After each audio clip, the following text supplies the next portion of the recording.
Did I already read this?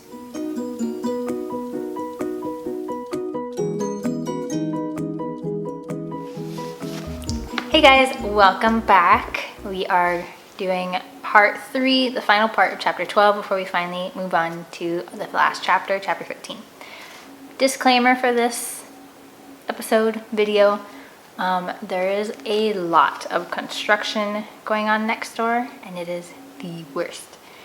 So yeah, we're gonna see how this goes because it sounds like they're like in my kitchen right there. Anyway, let's go ahead and start. Do you have any regrets? I asked her. She was in her bed under the covers, a tube in her arm feeding her the medication she needed. Her face was pale, her body feather light. She could barely walk, and when she did, she now had to be supported by someone else. We all have regrets, Landon, she said, but I've led a wonderful life. How can you say that? I cried out, unable to hide my anguish. With all that's happening to you. She squeezed my hand, her grip weak, smiling tenderly at me. This, she admitted, and she looked around her room, could be better. Despite my tears, I laughed, then immediately felt guilty for doing so. I was supposed to be supporting her, not the other way around. Jamie went on.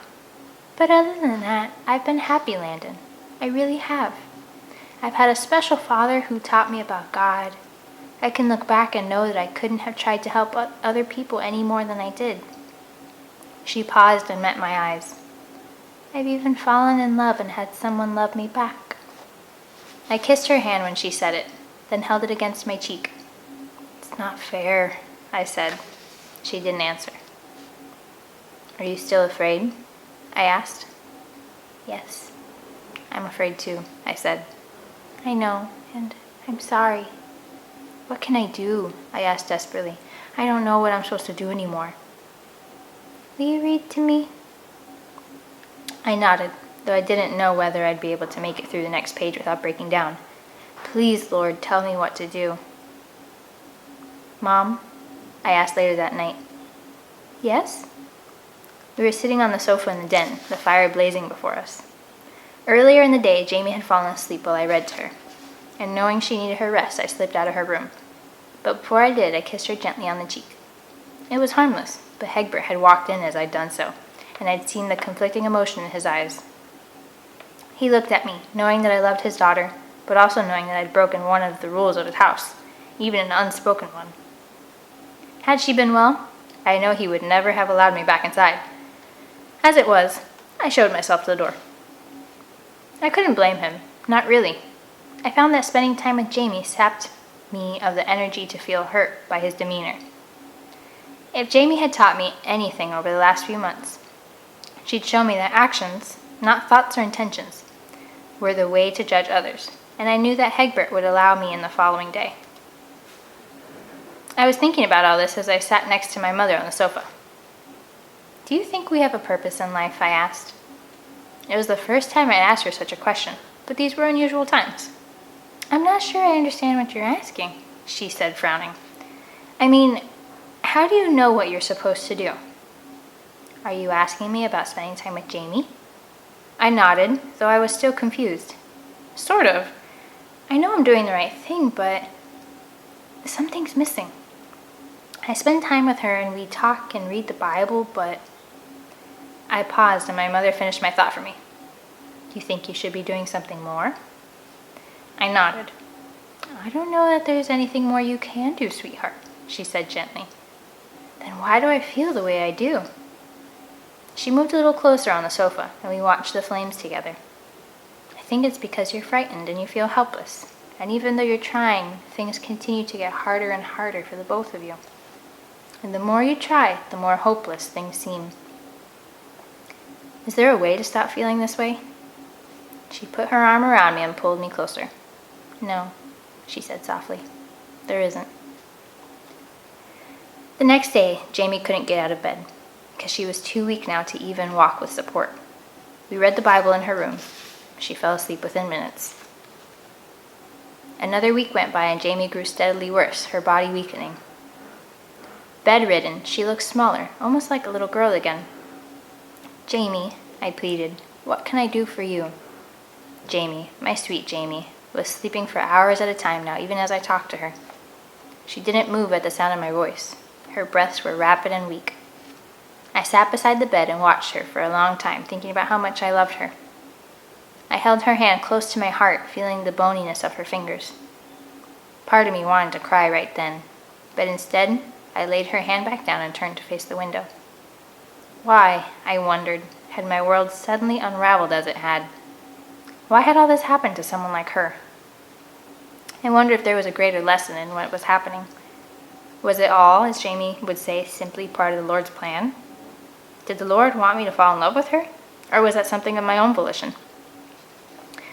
The longer Jamie slept, the more I felt her presence beside me. Yet the answers to these questions were no clearer than they had been before. Outside, the last of the morning rain had passed.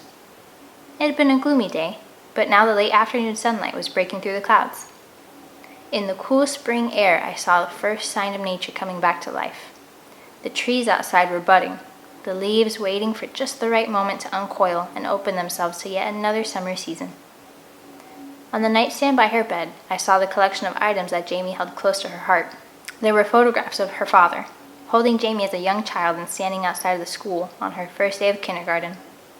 There was a collection of cards that children of the orphanage had sent. Sighing, I reached for them and opened the card on top of the stack.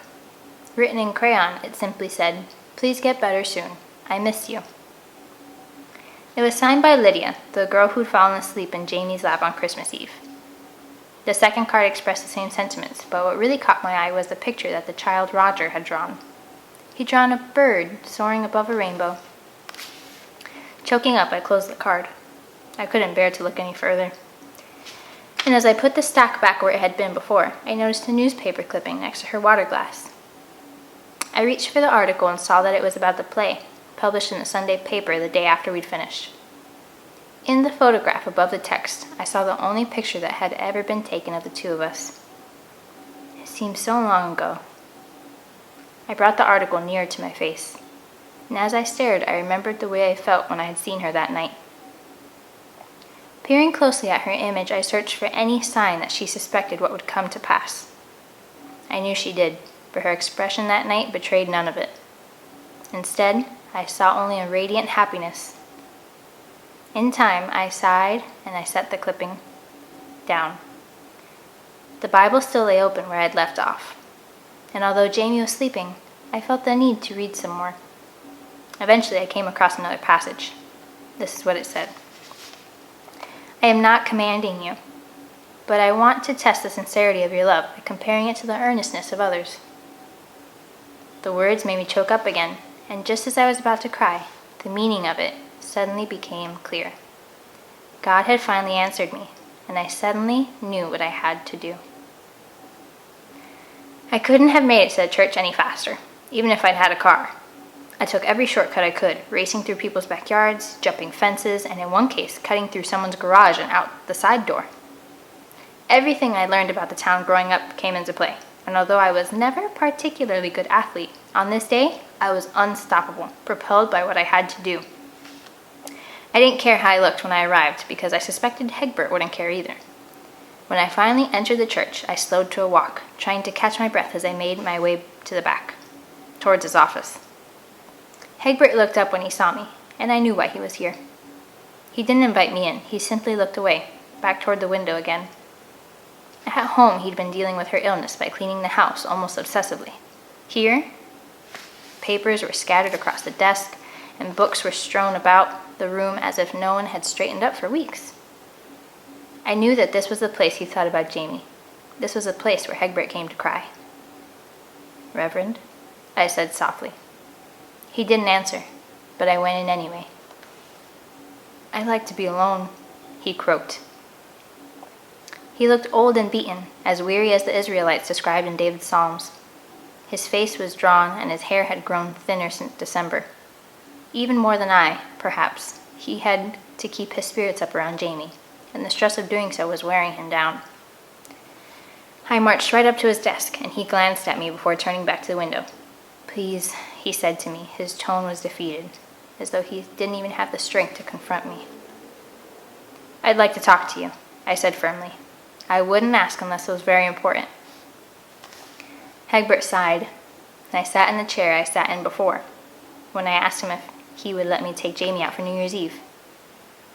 He listened as I told him what was on my mind. When I finished, Egbert turned to me. I don't know what he was thinking, but thankfully, he didn't say no.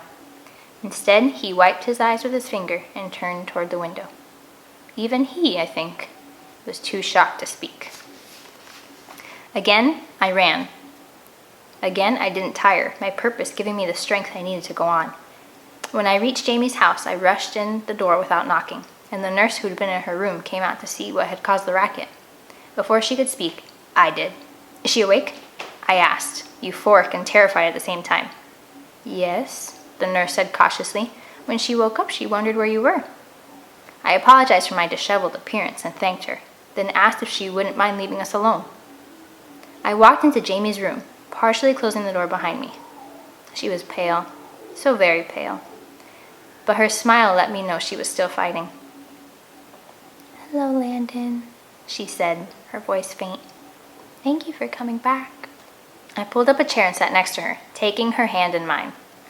Seeing her lying there made something tighten deep in my stomach, making me almost want to cry. "I was here earlier, but you were asleep," I said. "I know. I'm sorry. I just can't seem to help it anymore." "It's okay, really." She lifted her hand slightly off the bed, and I kissed it, then leaned forward and kissed her cheek as well. "Do you love me?" I asked her. She smiled. "Yes." "Do you want me to be happy?" As I asked her this, I felt my heart beginning to race. "Of course I do." "Will you do something for me then?" She looked away, sadness crossing her features. "I don't know if I can anymore," she said. "But if you could, would you?" I cannot adequately describe the intensity of what I was feeling at that moment. Love, anger, sadness, hope, and fear, whirling together, sharpened by the nervousness I was feeling. Jamie looked at me curiously, and my breaths became shallower. Suddenly, I knew that I'd never felt as strongly for another person as I did in that moment. As I returned her gaze, this simple realization made me wish for the millionth time that I could make all this go away. Had it been possible, I would have traded my life for hers.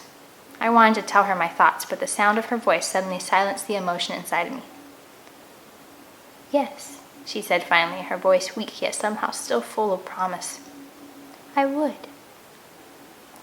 Finally getting control of myself, I kissed her face again, then brought my hand to her face, gently running my fingers over her cheek. I marveled at the softness of her skin, the gentleness I saw in her eyes. Even now, she was perfect. My throat began to tighten again, but as I said, I knew what I had to do. Since I had to accept that it was not within my power to cure her, what I wanted to do was give her something that she'd always wanted. It was what my heart had been telling me to do all along.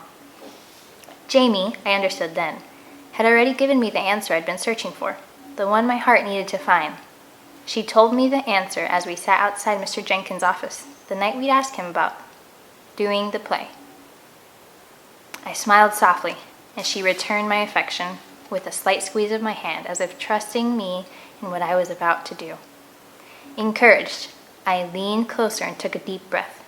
When I exhaled, these were the words that flowed with my breath. "Will you marry me?" And that's how chapter 12 ends. Yay, okay. So that is the end of chapter 12.